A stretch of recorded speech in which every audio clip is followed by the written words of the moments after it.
Via.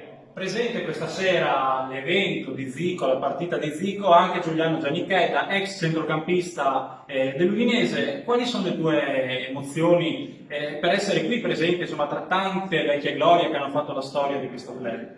Ma è chiaro che venire a trovare Zico per noi che siamo cresciuti, eravamo ragazzini quando Zico è stato qui a Udine, è uno di quei giocatori che ci ha fatto innamorare del calcio. Quindi partecipiamo quando ci sono questi eventi molto molto volentieri perché è un modo anche per ritrovarsi con i vecchi amici. Poi Udine per noi è stata, per tanti di noi è come una seconda casa, per cui torniamo molto volentieri. Poi soprattutto se ci sono giocatori del livello di Zico è bello esserci, perché Zico ha rappresentato tanto come giocatore ma tanto come uomo, perché quando sono arrivato qui a Udine se ne parlava, se ne parla sia per lo stile del calcio giocato ma anche per l'uomo che era, per cui è bello venire qua e vedere. Esattamente, ti faccio un'ultima, visto che siamo ormai agli sgocci, devi andare anche tu in campo. Una tua impressione sull'Udinese di questa stagione? Come l'hai vista? È una squadra, no, che ha chiuso il campionato in crescendo, una squadra con potenzialità. Sì, una squadra che ha, come hai detto bene tu, che ha chiuso molto bene, per cui bisogna ripartire con quell'entusiasmo, quei giocatori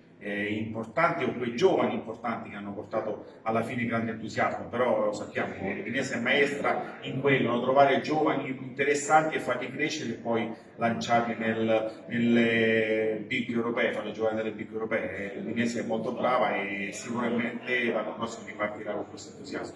Bene, grazie. Niente, ciao. Grazie.